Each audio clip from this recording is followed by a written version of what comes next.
Welcome to the Jamal Thomas Morning Show. My name is Jamal Thomas. This is indeed my show. I'm glad that you guys can join me this morning. I got to be honest, I am dragging a bit of ass. I am getting old. Um, in my youth, I could burn the candle at both ends. I think, well, the disgraced late Bill Cosby, when he was talking about getting old, and I'm realizing I might have been somewhere around his age when he was doing the Cosby Show. And he said, I can burn the candles on both ends, in the back, around the side, around the blah, blah, blah.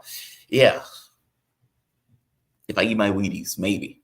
And maybe, spurts of strength over the course of a period of time. But in my youth, I used to be able to stay up day after day, after night, after night, after night. I used to be like Batman. I used to live in the night.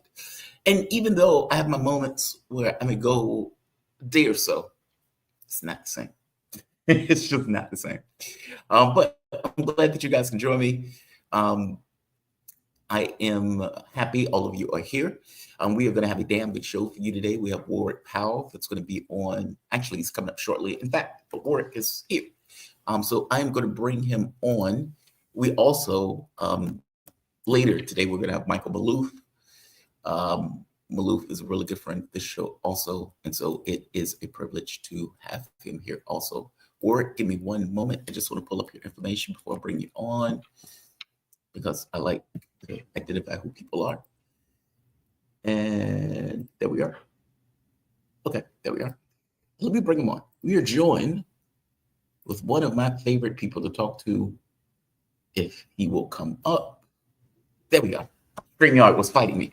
Warwick, how you doing, man? You doing okay this evening for you? I'm okay. I'm sorry I'm a little bit late, Jamal. But Don't apologize. You're perfectly. Don't apologize. You're not the only one who's running late.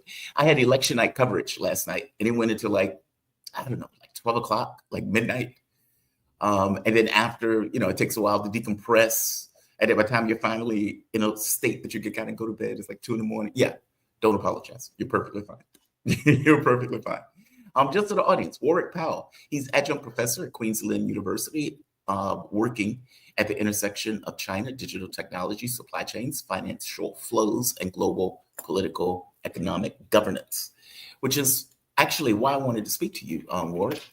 One of the reports that came out, I think this was over the weekend, was this weird intervention by the United States and Japan in this coordinated effort, seemingly in order to maintain Japanese currency.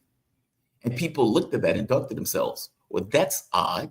They're spending trillions of yen, or in the US case, of European money, of euros, in order to buy back Japanese currency.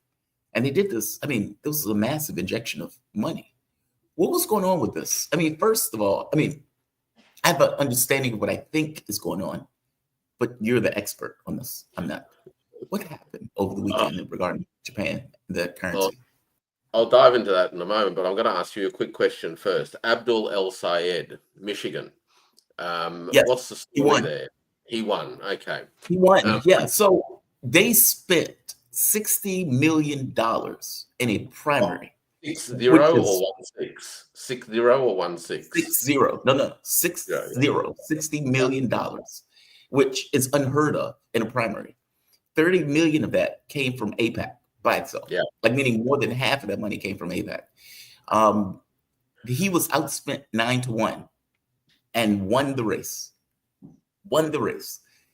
And by the way, it was a few people who were considered on the left that won races. He's just one of them. But yeah, he won that race.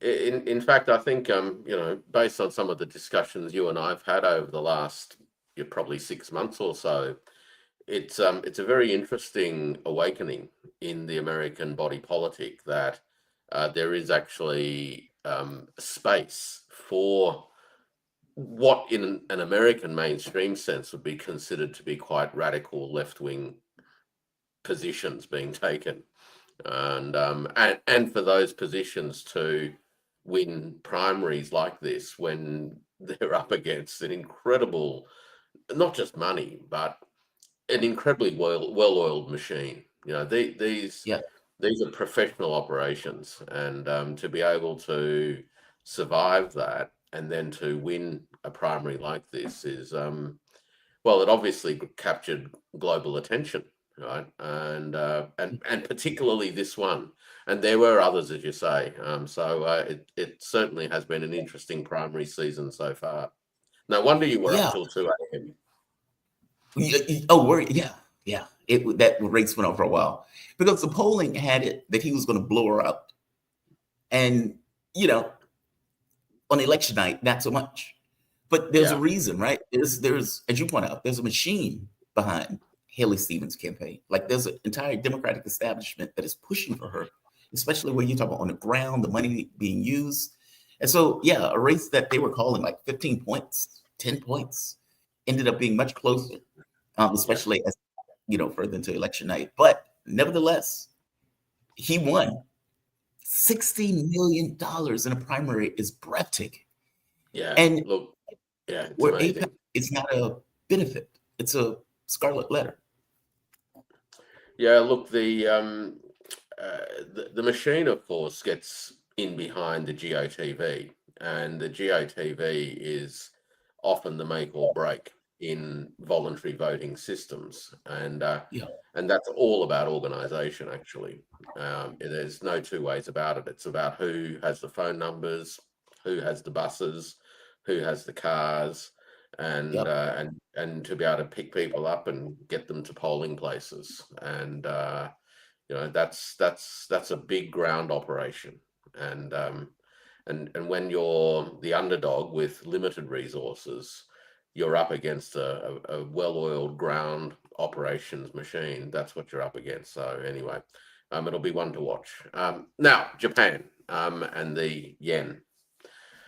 I'll keep it very, very brief. I think the principal issue here is trying to maintain some economic stability for an important American ally. right, The Japanese economy has, of course, been experiencing quite a few headwinds over the course of the last 6 months in particular. There are tremendous and growing concerns amongst the voting population that the current government is not successfully addressing the principal concern, which is cost of living and inflation.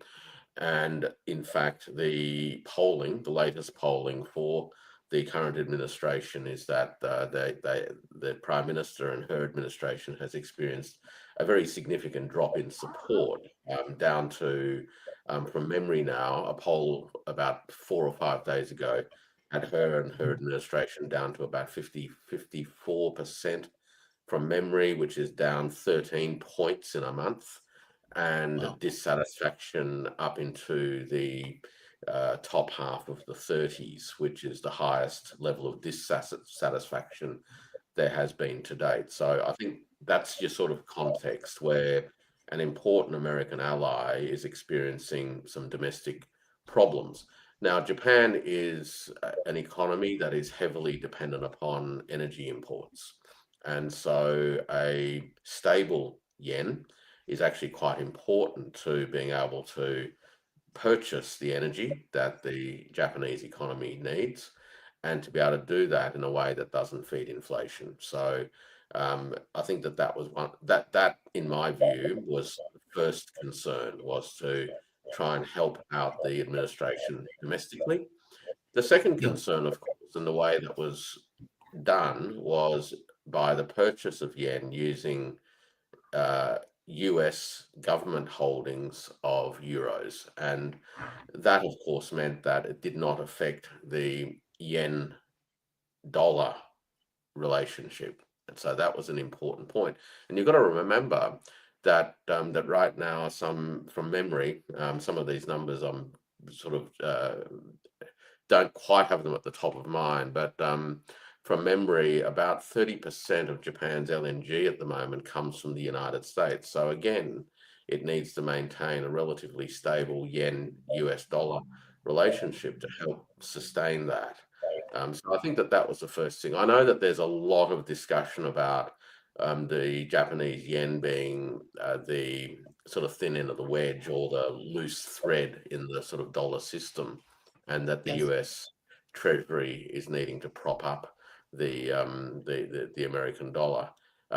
My own sense is that what happens in Japan won't lead to a fundamental restructuring of the status of the US dollar globally. That's much more of a secondary concern. But I think that there were clearly some political and economic concerns for the state of the Japanese economic circumstance right now that required a certain level of intervention, and that's what's happened.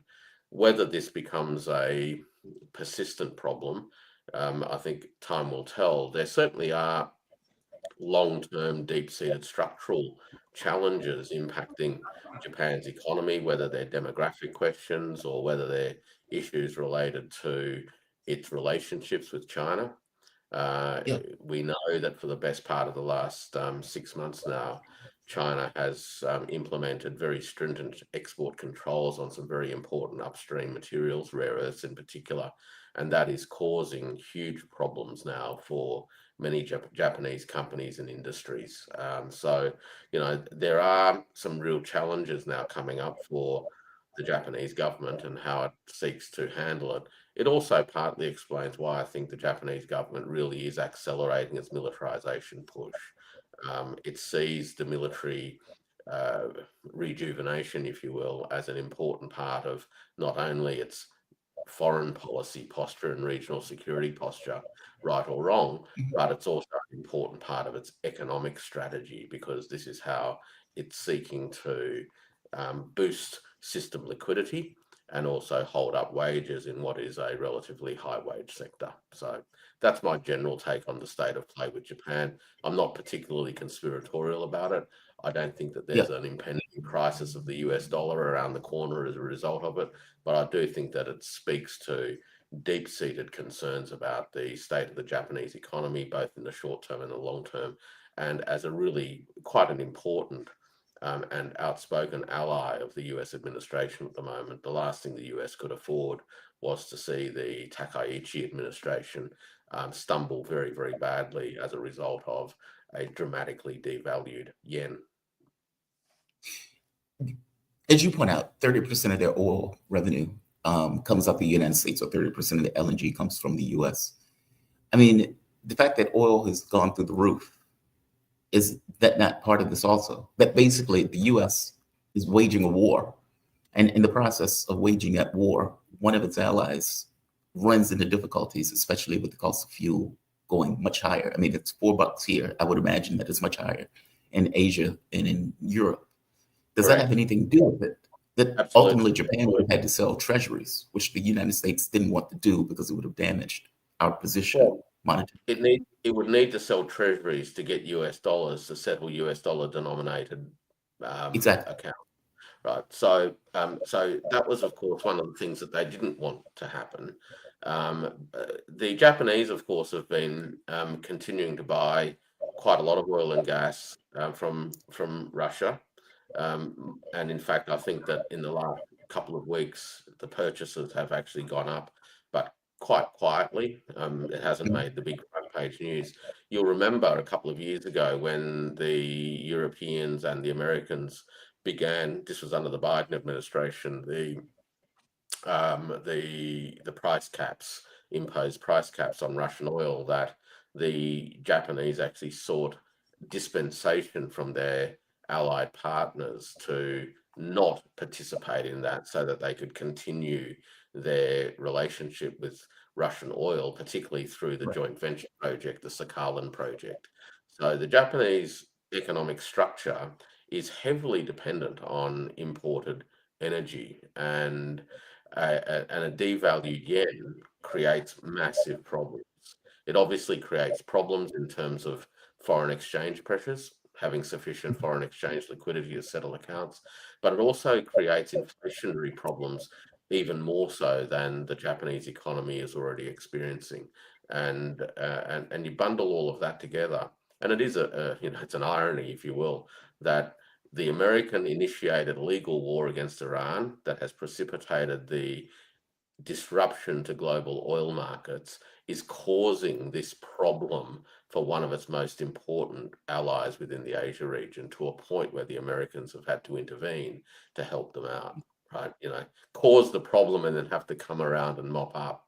It's not actually what you'd call a very sensible, long-term sustainable policy or strategic approach. But there you have it. I don't think the administration thinks actually that far into the future. It's very short term. It's very reactive, driven by news cycles, the weekly manipulation of the oil market, and that's largely about it.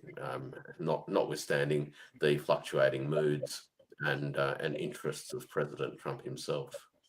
Yeah. Well, speaking of manipulation of oil markets, um, Ansar Allah has just hit Dubai, and apparently there are fires and everything else in Dubai. There seems to be a conflict that's heating up.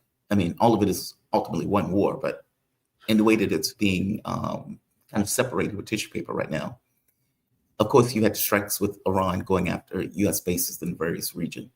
There's a deal apparently being worked out between the Oman and Iran, not the U.S., just to be very clear.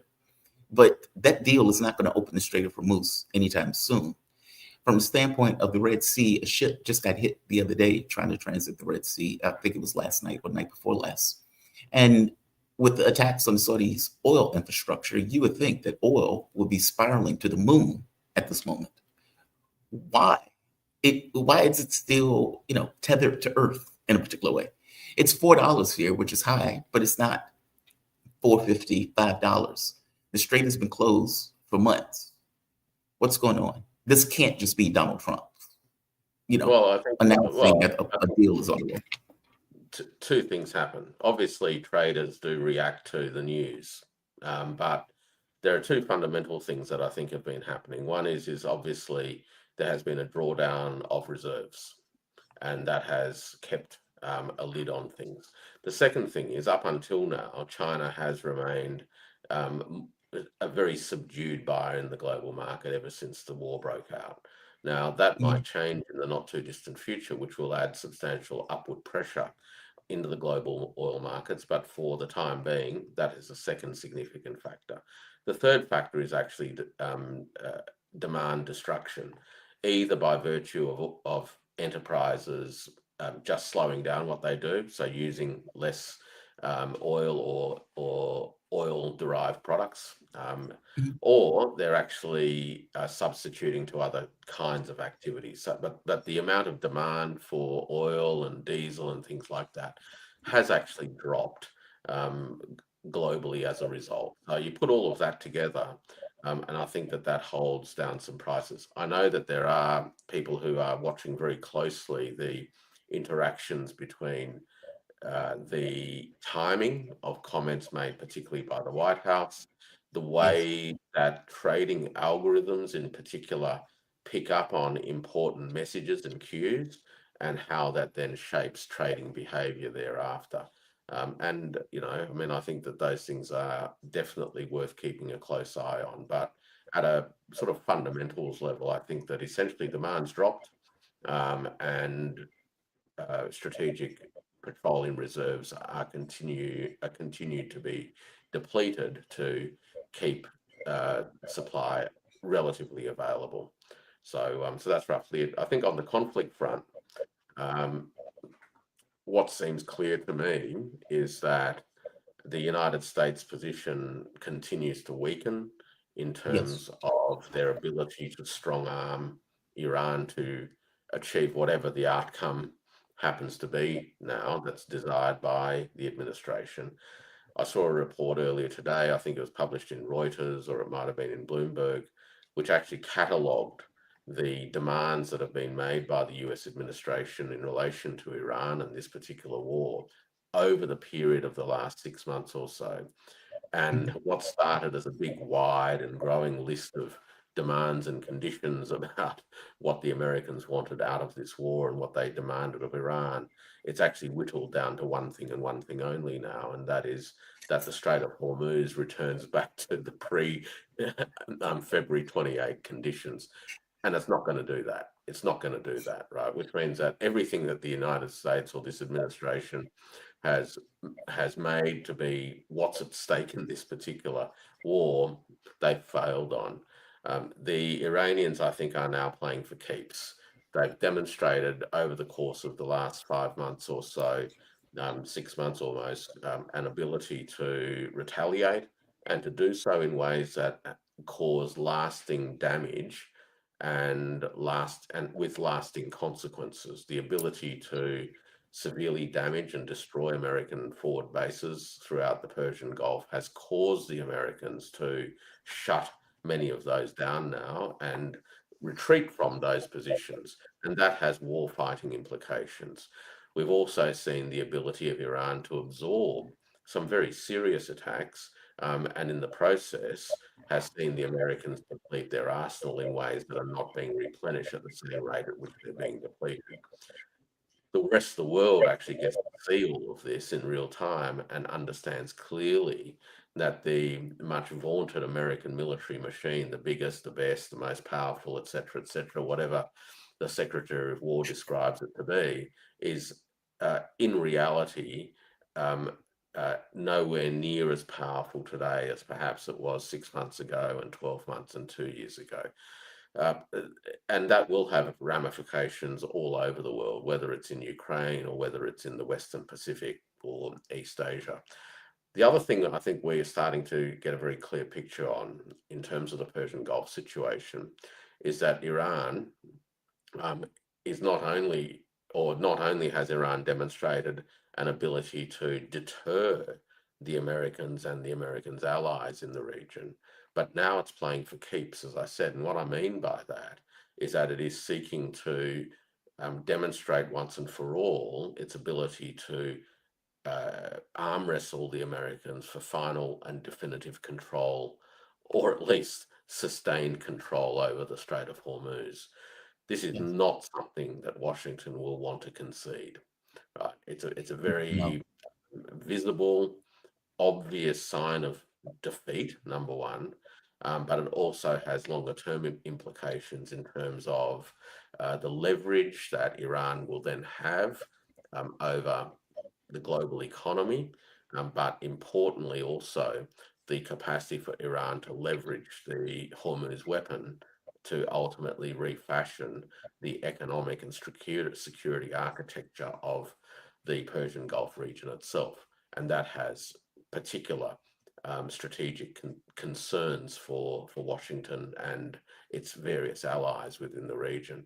So this is what's at stake now. So I think Iran understands that there's a couple of windows. One window is actually between now and the midterm elections, where the administration has a lot of vulnerabilities.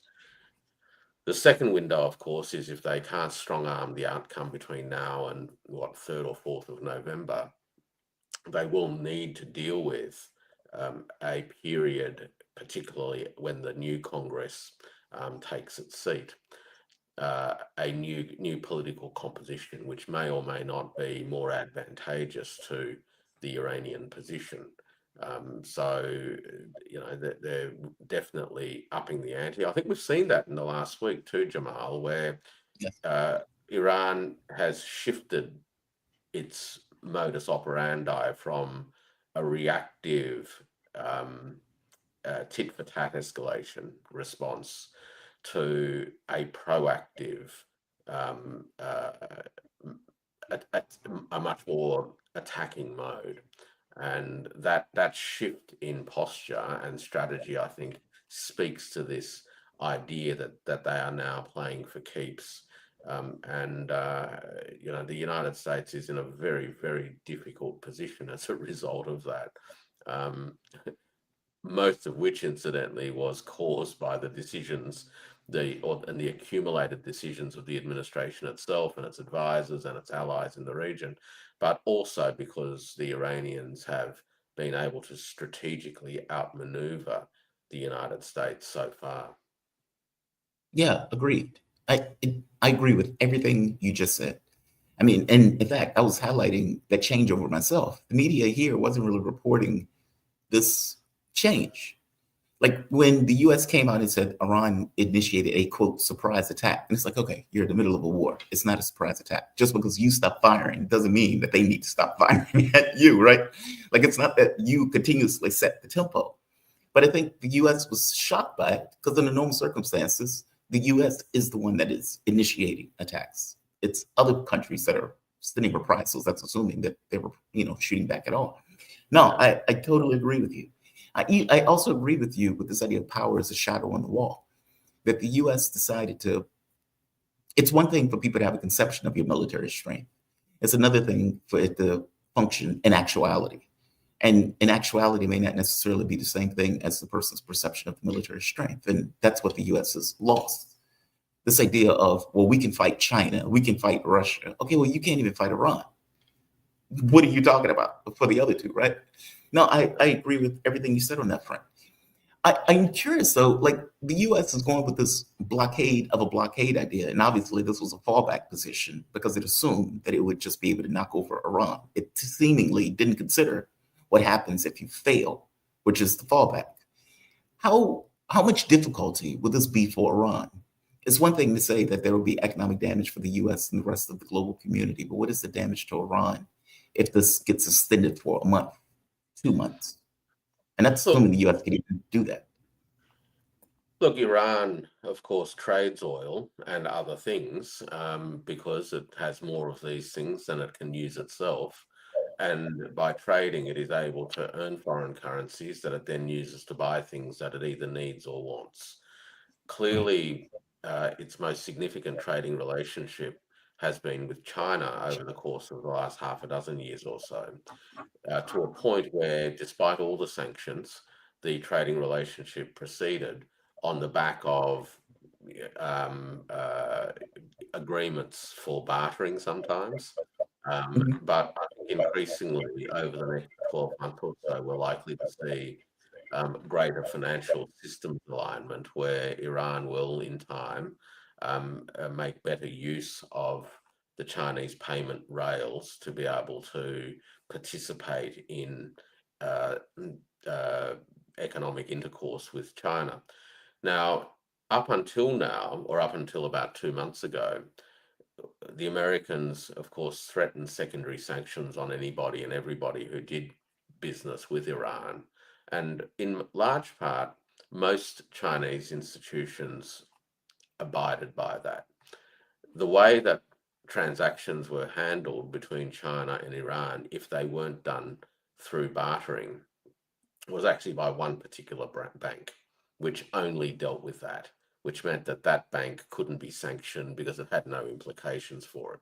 So, in a sense, there was always this little side door that enabled the Iran China payments to operate.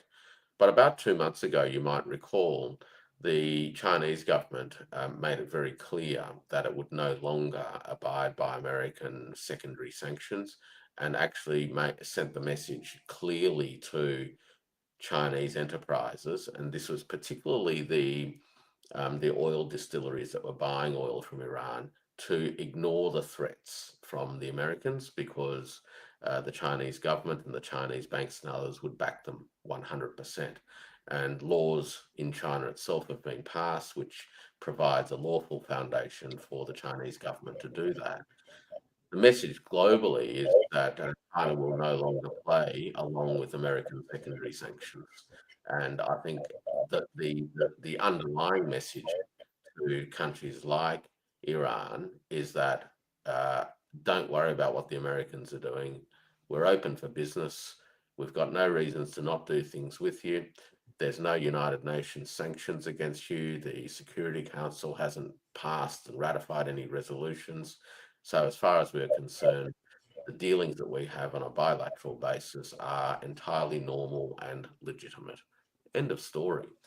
So I think that we're going to see a lot more of that, and so that raises the question of how does it happen, right? So rather than shipping goods by boat, I think we're going to see a lot more reliance and ultimately progressive expansion of the terrestrial networks, whether they're the roads and the rail networks, Mhm. as a as a as a backup to start with.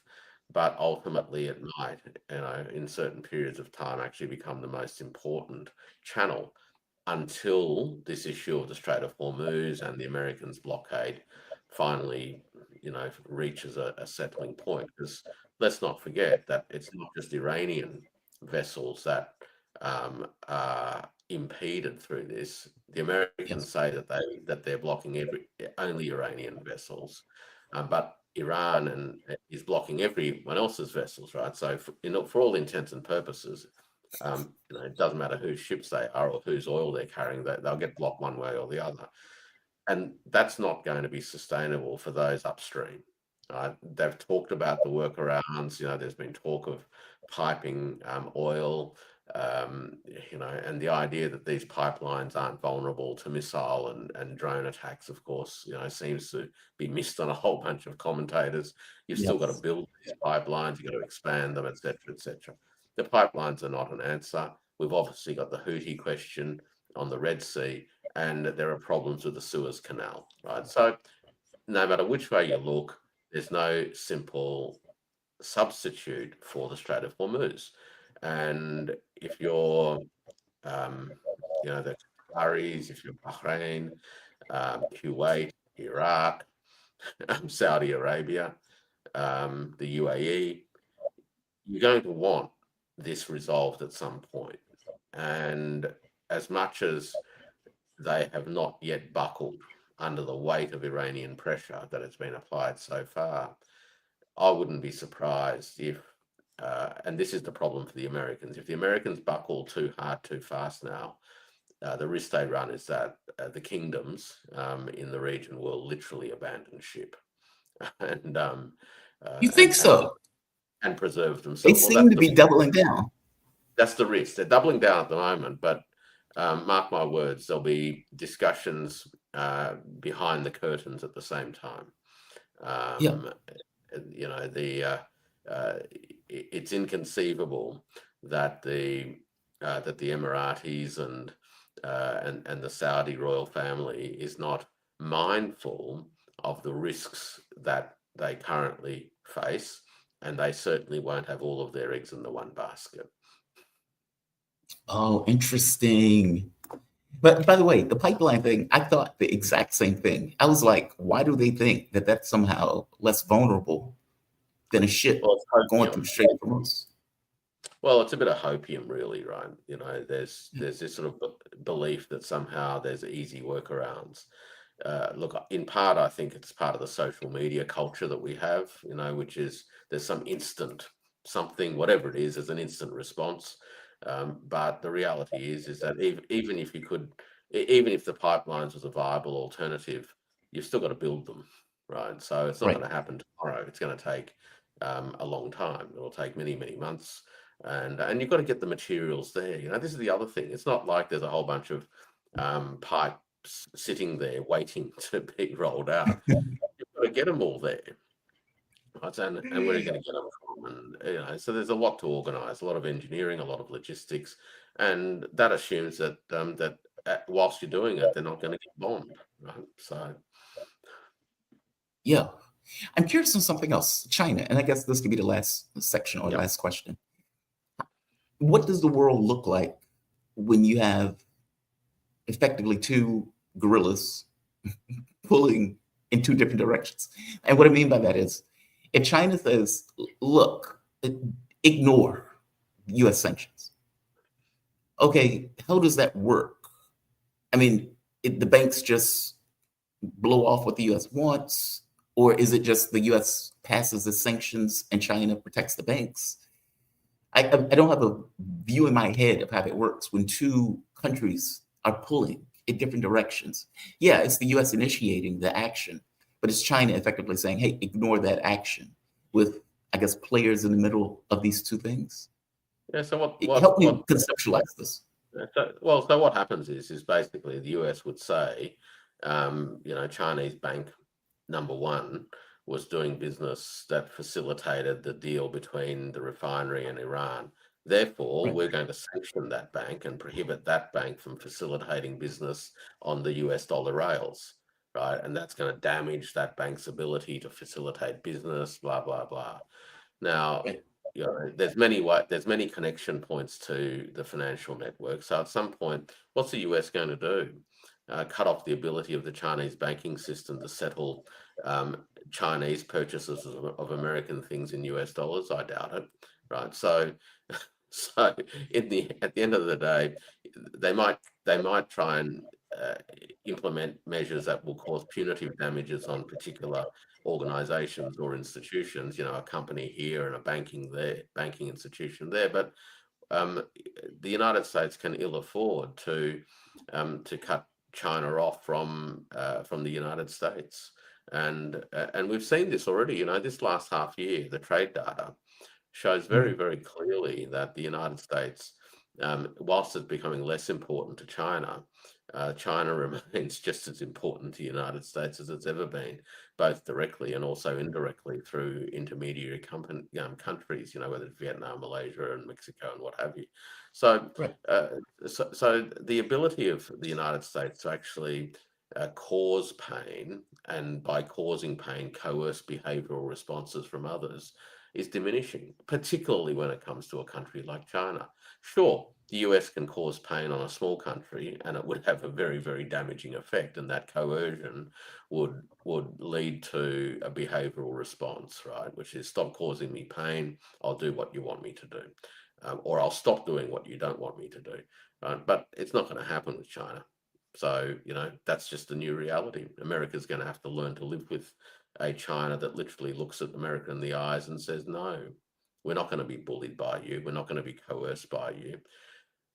10 years ago, Trump version 1, you did stuff that we didn't expect, and it certainly was something that concerned us. I'm pretending as if I'm thinking from Beijing's point of view. And Right. therefore we responded. We weren't entirely convinced that we were in a position to push back fully or that hard. And so we played along a little bit more. But 2026, we're pretty confident in our ability to withstand whatever it is that you want to throw at us. And in fact, we've demonstrated already last year that that we only have to respond a little bit and twist that arm of yours through rare earths and other things to cause you to have second thoughts about your punitive measures towards us. So that's where we stand at the moment. Obviously, the the the feeling each other out continues despite the high level strategic stability truce that was arrived at between President Xi and Trump back in May, which seems like a lifetime ago. And in the lead up to the next presidential summit in September this year in the United States, both sides are testing each other quite a bit at the moment, whether it's on technology or what have you. Wow. But please let me ask one more question on this, and I'll let you go. And then I'll get From your point of view, does Trump have limits? Oh, from your point of view, does Trump have limits? I've made this argument that Trump has limits, that regardless of how people see him as crazy, wild, out of his mind, unpredictable, etc., I think that functions within boundaries. Like, meaning, I think that level of unpredictability functions within a certain amount of boundaries. But if you really pay attention to Trump, he is predictable in the way that he behaves. Very hubristic, very narcissistic. He often talks a big game where he puts himself into a corner and then has to find a way out of the corner. For example, when he was talking about giving missiles over to Ukraine, well, this was the same issue with Joe Biden, right? We're going to give attack items to Ukraine. Who knows what they're going to do with them? And then at the last minute, pulls out when Putin makes it clear, this is a red line. Don't do this. In which case he taxed the Alaskan summit. It was his dodge. It was his way out. And even in the very beginning, when he was going against China, and it was the, quote, economic war and sanctions at 250% or some ridiculous number. Okay, when the bond market started falling apart, the stock market starts dropping 1,000 points a day. Trump backs down. He relents, not because he wanted to, but because he was pushed into it. And I would even argue the MOU.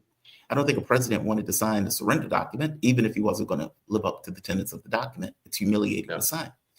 And so when it came down to we're going to have the biggest strikes on the planet and all this other stuff, and once again, he backs out claiming, well, the GCCC begged me and Iran called me and begged me for a deal. And so I just pulled out of it.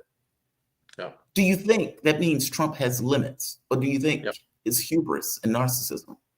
will Well, it's all overcome any limit. But he certainly does have limits, because if he didn't, we wouldn't have these episodic moments, Agreed. right? Where Yo, either something stops or he backtracks or what have you. So there are clearly parameters that dictate how far he's either willing or able to go for whatever reasons. And some of his obvious sensitive points relate to what's going on in terms of the S&P 500, the Nasdaq index, the US dollar, oil prices. It's those sorts of things that seem to matter greatly to Trump and the people that he listens closely to. There's plenty of other stuff that quite clearly he doesn't care that much about, but those seem to be issues that are particularly sensitive when it comes to Trump.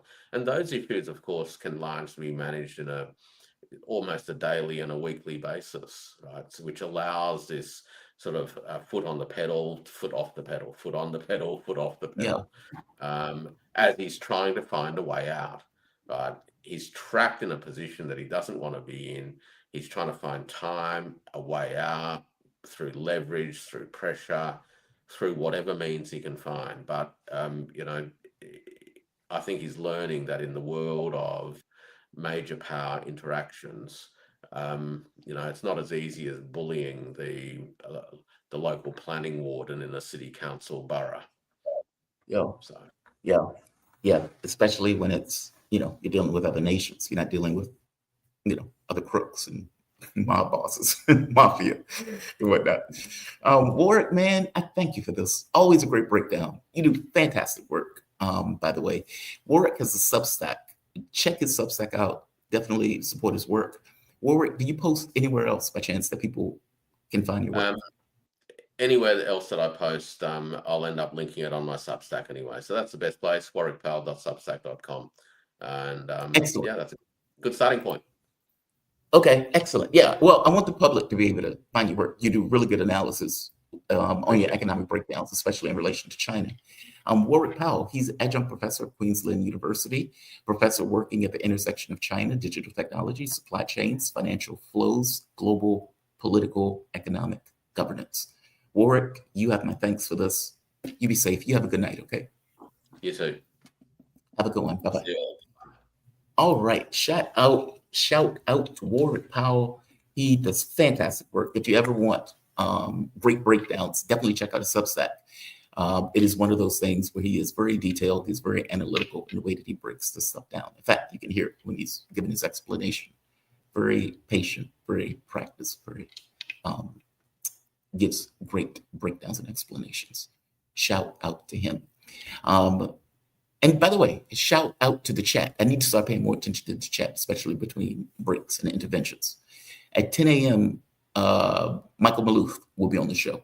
I haven't had Michael on for a couple of weeks, so it would be great to catch up. He's another person who really gives really good breakdowns in his explanation of especially things pertaining to Russia, but he would also go into the Middle East and some of the other topics that we hit on this channel. One thing before I guess two things before I close. The first, Ansarullah has bombed, it's wild to me. Ansarullah has bombed Dubai.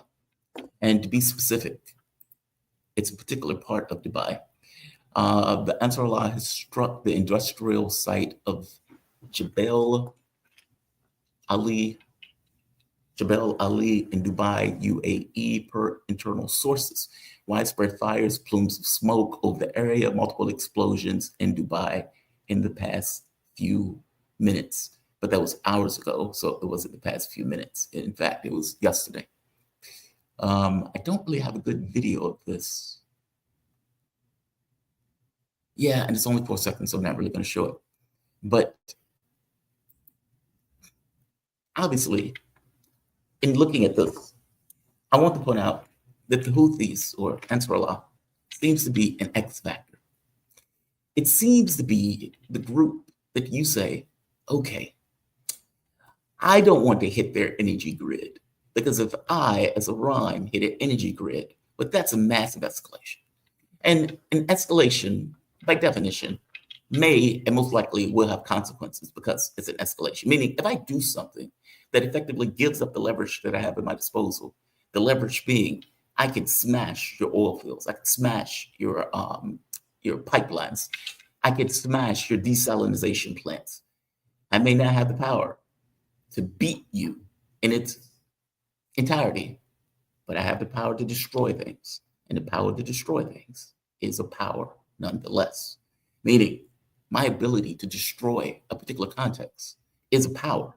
And that is a power that you need to pay attention to, whether I can beat you outright or not. I hope you get my point. Hey, I may not be able to hold this thing from you, but I can destroy it. So be aware. And the fact that I can destroy it on some level gives you pause from coming after me, which is called deterrence. If you, however, give that power up by smashing the thing that you are effectively using for leverage, then you, by definition, lose the thing that you are using for leverage, and you yourself are susceptible to further escalation and attacks. However, proxies are there for a reason. And whether that's Russia fighting Ukraine, where Ukraine is being used as a proxy, whether that's Iran fighting Israel, where Israel being used as a proxy, well, oftentimes the game that we play as human beings is to pretend as if the proxy is not a proxy, and as the proxy is something unique and independent of itself, which is nonsense. And yet, that's the game that we play in human affairs. So the U.S. will use Taiwan to agitate China. The U.S. will use, the Philippines to go after China, or for that matter, Japan to go after China. Or, as I pointed out, Ukraine being used as a tip of a spear for this. Well, this is not just fully and entirely a prospect of the West. There's nothing in the world stopping Iran from using the same model of operations to affect their political agendas. And in this case, the political agenda is pressure. We need to apply pressure. And we need to do it in a way that doesn't immediately and entirely fall back on us. So, hey, Ansarullah, how you doing, buddy? We're doing okay. Would you like some nice weapons and some good intelligence in order to, affect your own political agenda? Sure, we'll take that weapons or those weapons, and we'll take that intelligence. Thank you very much for it. Because what Iran knows is that Ansarullah has no issue bombing an oil field, blowing up a particular location, blowing up ships as they try to cross the Red Sea. They've demonstrated that they're willing to do it, have the technical and military capacity to do it. Hence, hey, buddy, that's a nice oil field you got there. Be ashamed if anything happened to it. Oh my God, look at something happened to it. It exploded, it erupted, it's burning in the sun. That kind of sucks. That wasn't us. Ansarullah has a mind of their own. You can't blame us for something that they're effectively doing. Obviously, again, just like the fig leaf of Ukraine being an independent state after the revolution of dignity, which obviously was a coup, same thing applies. You are effectively using a proxy to exert pressure and force on a country that you want to change the habits and methods of. Now, obviously, in this particular case, the pressure is being exerted on the Gulf states because the belief is that these Gulf states, well, not the belief, these Gulf states have been working with the United States in order to prosecute this war on Iran. Hence, Ansarullah being used by Iran to help prosecute the war against the US and the Gulf states. I'll begin my point. That is a very long-winded way, or a lot of wood to chop, to make the very basic point that Ansarullah is Iran's X factor. It is the factor that allows pressure to be applied to Saudi Arabia, particularly in regards to Saudi Arabia working with the United States. Now, I don't think it was a quirk that the reporting was that Saudi Arabia was one of the main states that was pressing Donald Trump. Some people make the argument with an ultimatum to not carry out the strikes because of what was going to happen to Saudi Arabia if indeed Iran responded, which they were. Ansarullah is a big part of that, considering Ansarullah has been perfectly willing to hit Saudi Arabia over and over and over again, or for that matter, even Dubai, and to hit Saudi Arabia's most prized possession, family jewels, the oil fields. These are not multiple wars. All of these things are just one war. The media may talk about it as if it's one war or multiple wars, but ultimately it's one war. If Saudi Arabia is trying to make a deal, it's because Saudi Arabia understands the gravity and the risk, A, for their existence, but B, for the model of operation that they've effectively run with for all of these years. This is, on some level, existential for the Gulf states, only because the United States may go off the rails. Hence, the reticence of the Gulf states in this moment. It's interesting. It's very interesting. The other thing, and I guess the last thing before I close, Oman and Iran have been working through a deal. Now, Trump has decided, okay, since I can't do the super attack that I was going to do, the super duper awesome, biggest, greatest attack in the history of attacks that has ever taken place on planet Earth or any other planet. That's what I was going to do. That's what I was going to do to Iran, but I called it off.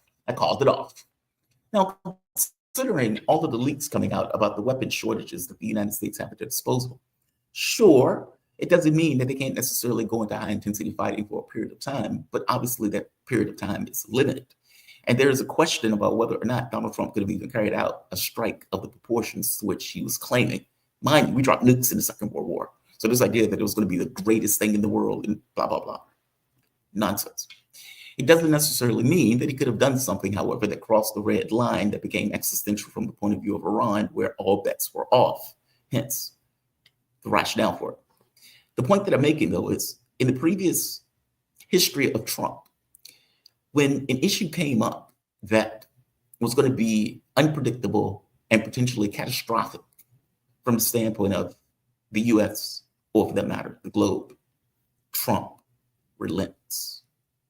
It's a pattern. It's a pattern. I know people are like, oh, he's a wild man. He's crazy. He can do anything. Who knows what he's going to do? There's a pattern. He's a wild man within boundaries, which sounds funny, but it's true.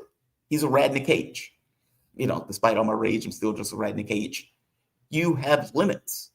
It may be true that Donald Trump's perception of the world was that he could do pretty much anything. And look, anything that you can do is something that you can do.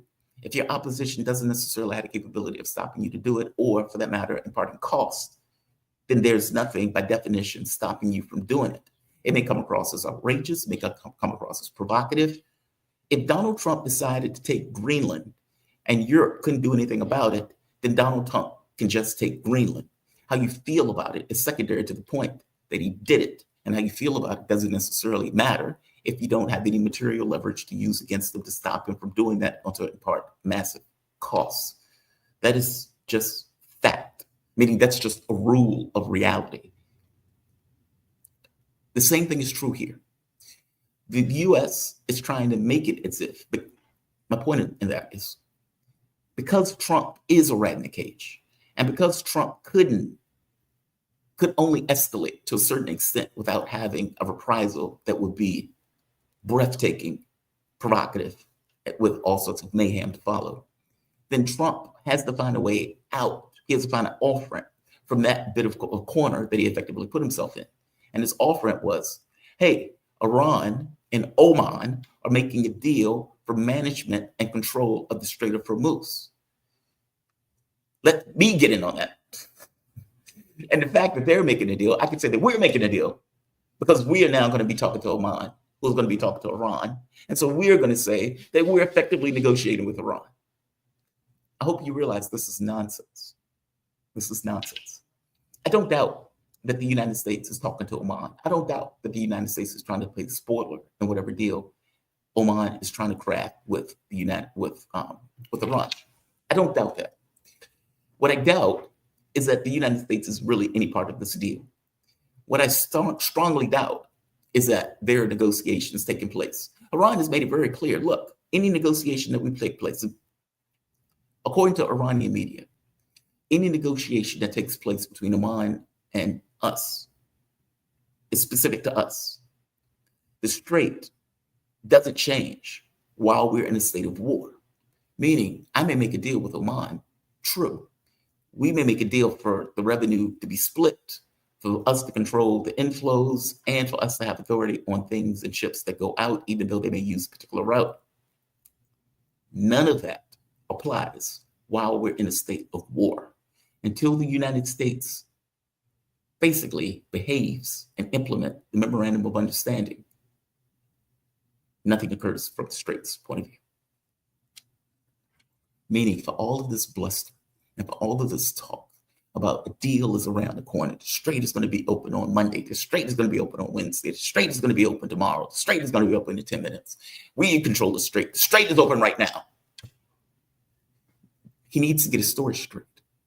CENTCOM is putting out tweets that the Strait of Hormuz is open, and yet Donald Trump is putting out tweets. It'll be open on Monday. It'll be open tomorrow. Okay, you got to pick your pony. Which one is it? Is it open now, or will it be open after some kind of deal, supposedly, that you're making with Oman and Iran? The Strait, by the way, it's not open. And my fervent wager and guess, if I had to put money on it, would be that it's not going to be open even after Iran makes the deal with Oman, because they are currently still in a state of war. I do think it's interesting, though, that they keep making this argument that it's about to be open, et cetera, et cetera, et cetera, meaning they understand the gravity of the fact that it's now closed. And obviously, the consequences for it being close. One of the major ones is that the United States entered a war and lost material in that war. Not just meaning they lost position, status, and for that matter, the tangible representation of the loss of the war is the Strait of Hormuz being under Iranian control. How does the U.S. cope with that, considering it's a tangible and material indication that it failed in its warnings? It's just amazing. I don't think this is a minor thing. I don't think this is like a Vietnam or an Iraq, where the U.S. gets ultimately pushed out, or Afghanistan, where the U.S. ultimately gets pushed out, but there are no consequences. Yeah, there are consequences of the people who were killed from the standpoint of the U.S. side. I don't think we care that much about the people who we kill on the other side. But there's consequences from my point of view, life matters. There are consequences in the people that we murder and their perspective of us, because their perspective of us is going to confer, let's say, policy choices and behavior when they get the chance to actually impart some kind of cost. We're assuming that they're never going to be able to impart costs. We got that assumption wrong with Iran. It may be assumed incorrectly with other states. But there's also consequences to the Americans that die.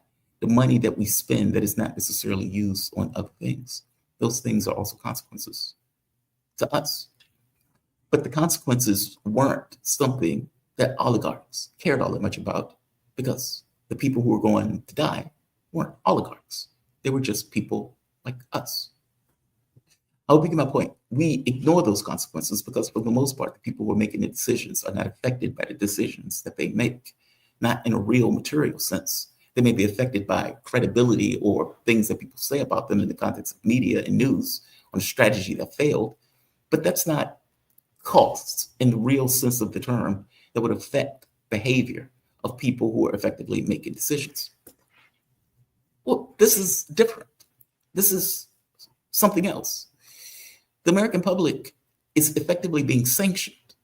And what I mean by that is, when you go to the gas pump and you're paying $4 or more for gas, when you're paying $4.50 for gas, that's a sanction. That is similar to what we do to other countries, where we go into a country and say, we're going to cut off their banks. We're going to cut off their ability to get food, drugs, medicine. We're going to do whatever. When we did that to Iraq, we end up killing, 500,000 kids, in which case the United States said that was acceptable, which, again, breathtaking. If Putin said that, imagine what people would be saying. But the point that I'm making is, in the same way when we put sanctions on other countries, Iran has taken a strategy that is putting sanctions on us. When you go to the gas pump, that is a sanction.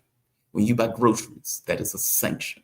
When you have to do anything that requires energy, food, or anything to the effect, and pretty much everything requires energy, That's a tax. That's a cost. Effectively, you want to wage a war? Fair enough. You're not going to be able to wage this war without having a tax on your local population in the process of you waging this war. That is different. That is different. Not to mention, I got to be honest, what's taking place is astonishing. Iran never wanted this war. And I know this is a slight detour, but I think it's relevant. Iran never wanted this war, meaning they did everything in their power to not fight this war. And I remember when Sarah was on the show, and her thing was, well, this is probably weakness. And my thing was, well, just because you don't want to fight doesn't mean you can't fight. Hence, what we're seeing now. They had the capacity to fight, but war is always a blind card, a blind alley. You have no idea, per se, how that war is going to go as a flat fact. What you do know is you may have a better chance. You may have a superior military. You may pay more money in the military. But when you put it up as an ante, that's when it's real.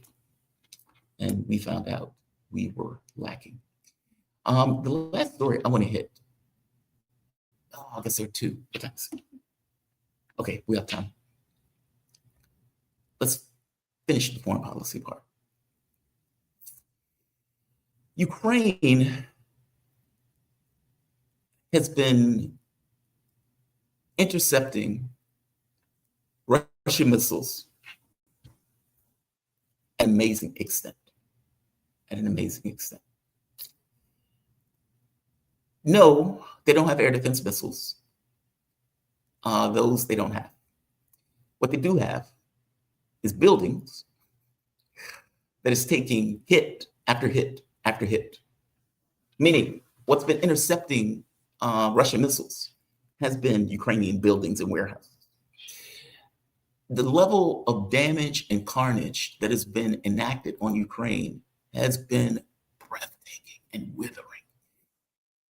This looks more like third stage hell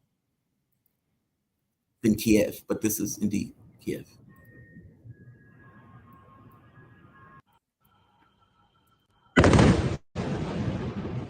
Imagine.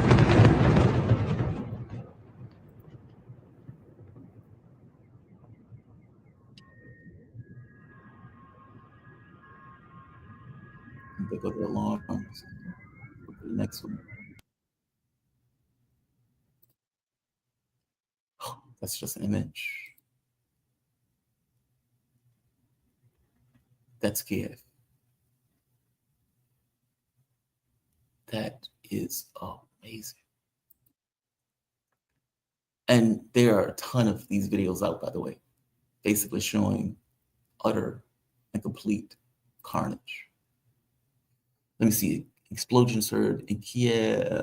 Let's see. Let's bring this up. I want to see the.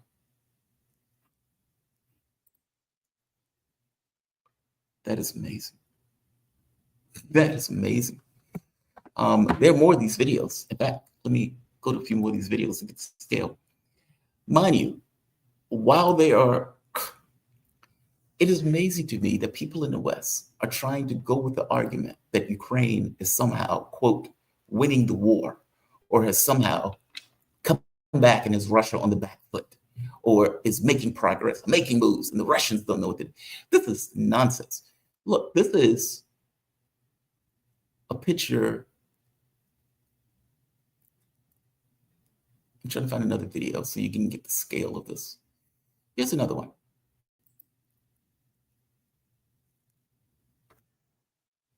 Russia has been hitting,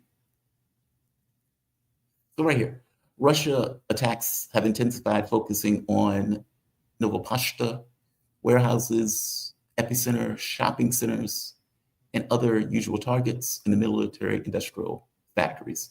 Basically, they've been hitting factories left and right.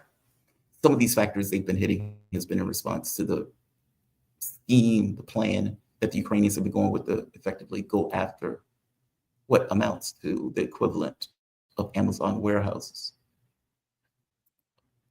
This is another one of the strikes.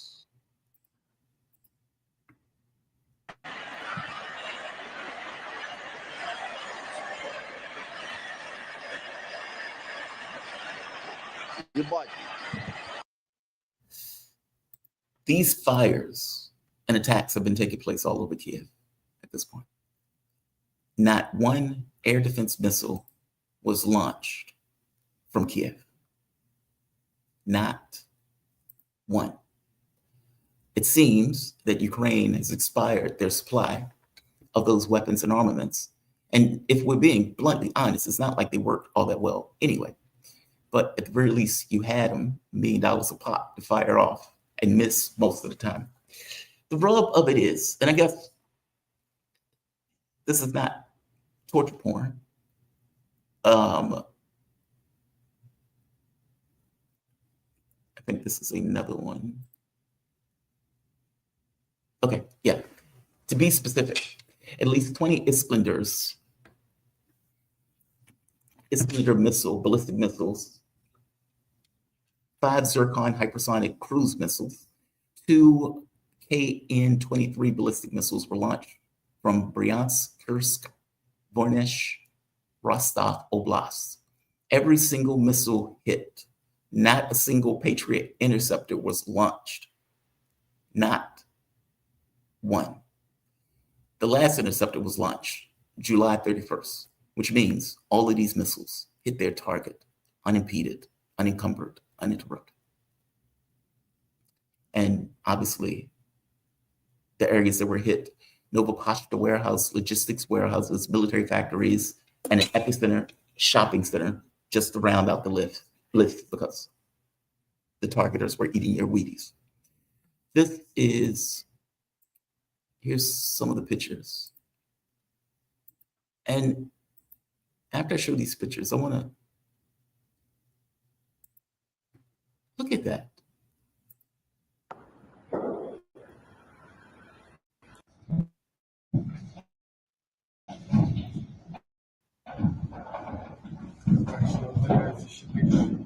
Я навіть не уявляю, як це можна потушити зараз.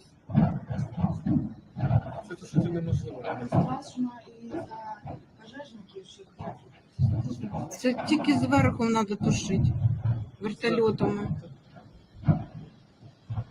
Тому що там... Воно перегорить і все. Так що ж перегорить? Воно зараз перекинеться на всі інші склади. Жар аж за 800 метрів відчувається. Okay, I don't know what they're saying, so I'm not gonna.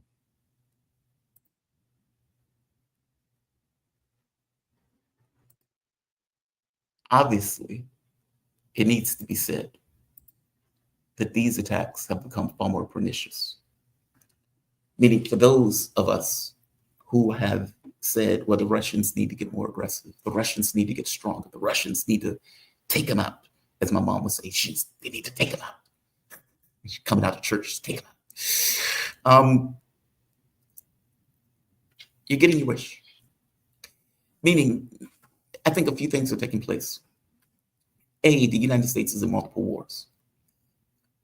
While the US is in a direct war, Zelensky is not getting squat from the standpoint of Patriot missiles. Just full stop. If it's between defending Israel and defending Ukraine, they're going to defend Israel. There's that. The next point is, even if you had the missiles, the levels of attacks, A, you weren't going to stop hypersonics. You might have stopped 1 or 2 ballistics. That's if, being generous. But most of those attacks would have gotten through. Russia is moving A on the battlefield, meaning, and I'm trying to make the point of saying, for all of these people screaming that Ukraine is winning, Russia's on the back foot, just because they saw a kerosene thing blow up, or just because they see every random blue moon attacks on certain areas. It's one thing to fire a drone in order to hit something, like you fire 500, 600 drones and only a few get through, like single digits. And people use the single digits to get through and they say, hey, look at this, Ukraine is doing great. It is another thing when Kiev is being bombed and you have no capacity to do anything about the fact that Kiev is being bombed with warehouses, oil depots, fuel tanks, trucks, gas stations, all of these things effectively being systematically taken out. There's that. Kiev is being bombed relentlessly in a way that you can't necessarily do anything about, and in a way that has become normalized. For the longest time, Russia has avoided hitting continuously Kiev in this particular way, but obviously there's a certain bit of brutality associated with it, considering the attacks on civilian targets that Ukraine has effectively been going with, or just hitting civilians to hit civilians. There's a video where a Ukrainian drone flies on a Russian beach and bombs a guy on the beach. The guy is obviously not fighting a war. He's just sunbathing on the beach. Now, from their policy, this is obviously US, Ukraine, European policy to take the war, quote, to the home front. Okay, be careful what you wish for. Because what that means is not that the Russians are going to say, okay, we're going to back down. What you're going to get is we need to be more aggressive, more savage, more brutal, more provocative. We need to hit Kiev. We need to damage their capability of being able to even fire these drones in the first place, hence the attacks on the gas stations. And the blockade of Odessa, where Ukraine no longer has the ability to get anything in through their ports because Russia has systemically destroyed those ports or destroyed the boats that were trying to reach those ports. There are all sorts of videos of boats burning in the Black Sea, boats burning in the Red Sea, boats burning in the Black Sea, boats burning in the Strait of Hormuz. This does not look good, nor is it conducive to trade. Russia is continuously moving on the front lines, particularly on Slavyansk Kramatorsk, which is going to be the last area in the Donbass region. Russia is still fighting, for example, Zaporozhye or Sumy, but they're making gains on all of those fronts. This is obviously a catastrophe. We have led these people, and I'm talking about Ukraine at this point, because again, Ukraine also elected Zelensky. People may forget this, because they didn't want to fight the Russians. They didn't want this war that they ultimately ended up in nonetheless, because truth of the matter is, at the point where Ukraine collapsed in 2014 in a coup, they were no longer a sovereign state. They were something else, a US proxy. And regardless of the person who you put in power from the standpoint of the US proxy, it's still a proxy and is responding accordingly to the diktats from Washington. So what has happened to Ukraine is, it's a disaster. I don't know another way to count it. Millions of people have been lost their lives. I think it was 1.something million people have lost their lives, 1 million Ukrainians, hundreds of thousands of Russians. This is obviously a disaster, but it is a disaster that the Russians will win. I suppose it means, what does winning mean? Don't ask me that question. But at the very least, from the standpoint of the battlefield, they will obviously prevail. Whatever Ukraine is going to be after this, I don't know. From my point of view, they may have to go to the Polish border, but there have been other people who've made the argument that that's not necessarily going to be the case. Suppose we'll see one way or the other. Long story short, they are not winning anything. They are being taken apart piece by piece, whether that's with long-term strikes from the standpoint of on Kiev, or whether that's from the standpoint of the battlefield directly. Ukraine is being taken apart piece by piece right before our eyes. So there's that. Let's see. Oh, we have a chat. Let's go to the chat. Membership. Golden. Sorry about my site. It's not the greatest. Golden Talent, member for 16 months. Golden Talent, I don't even know if I will be alive for 16 months. I do appreciate it. I do appreciate it. You have my deepest appreciation for this. Jamal, Ukrainians are intercepting Russian ordnance with residential buildings filled with depleted uranium munitions. Yes. Yeah. They're running out of missiles, but they are intercepting Russian missiles using their warehouses and their buildings. Yes. Absolutely. Golden Talent, yes. Yes. You are entirely correct. They have been doing a lot of work intercepting Russian missiles with their buildings and warehouses. They have been doing a lot of work. Look, man, I want to thank all of you guys, actually. You all, I can't do a show without you. You have my appreciation for joining me. What happens after the Ukraine is my concern. Okay, here's a question. Let's do our best to hit it. What happens to you? What happens after Ukraine is my concern. What does the bearer do when his shield is broken? I mean, what happens to Ukraine, I suppose, is up for question or up for debate. And like, obviously, I suppose. It depends on what's left. Is it a rump state? And in the rump state that Russia puts a puppet leader in? Because I have a hard time believing that Russia is going to go all through this and leave this kind of Nazi regime in power. So is it a puppet state? And then if it is indeed a puppet state, what happens to Europe? Meaning it's one thing to launch your attack from Ukrainian soil. Okay, Russia has defined Ukraine as a war zone and everything is fair within the context of the war zone. If Ukraine is no longer open for business on that, is Europe going to have the balls to do that? I suppose Russia is betting no, because they haven't necessarily had the gall to do it now. But will they, feel inflated at the end of the war where they feel like they want to continue? That's going to be a question for Europe. I don't think so, frankly. I don't think that they're that brave. I don't think that they're that, willing to effectively end the world, or at the very least, get wrecked if they indeed enter the war, because that would basically be NATO entering the war. Is Ukraine a rump state? And I mean a rump state in the sense that Russia didn't necessarily go all the way to the Polish border, but they carved off a zone that they believe makes them safer. Okay, well, the problem with that is you create a situation where they still fill Ukraine with bullets, weapons, guns. Ukraine still has this want to launch strikes, and they may find ways to launch strikes still against the country, which means, have you really completed the objectives of the war if Ukraine has any capacity to continue its attacks on Russia? So there's that, which by definition means the war is not over. It depends on what we mean by this. It's very possible that Russia will have to take Ukraine because Ukraine wouldn't necessarily stop. It's possible that Ukraine collapses, meaning under their own weight. The fact that the ports of Odessa are closed means by definition that that's money and revenue that Ukraine was no longer getting to the tune of billions. The majority of their imports and exports have effectively been crippled.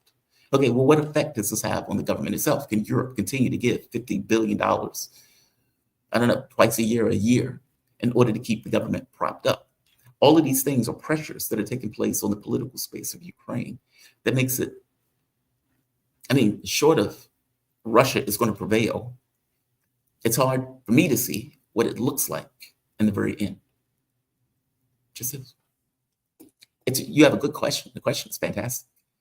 I think anybody would be hard pressed to answer that question in earnest. So, but I suppose we will see. But you can imagine if Ukraine collapses, where do all the Nazis go? I suspect they will flee to Europe. I suspect Europe is going to have a Nazi problem pretty soon. But we'll see. But I'm going to end this. Yeah, I'm going to close this. I want to thank all of you for joining me. And Golden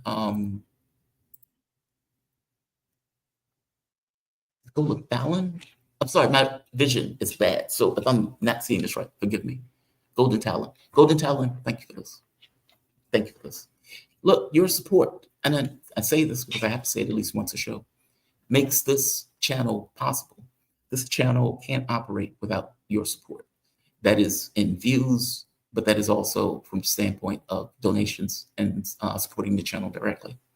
You can do that. PayPal, Patreon, Super Chat, memberships, super stickers, buy me a coffee. All of these things contribute to the show. And you have my thanks for any donation that you guys give on this. Golden Talon. Thank you for that. Thank you for that. All right. So I am going to close this. I am going to say like. I'm going to say share. I'm going to say subscribe. I want to thank all of you for joining me for today. I'm going to move over to the program at 9 o'clock. At 10 o'clock, Michael Maluth is going to be on the show. In fact, I need to set the stream up now. You guys are fantastic. You guys are awesome. Don't let anybody tell you otherwise. I'm going to say be safe and be kind to the degree you can be kind. Thanks all.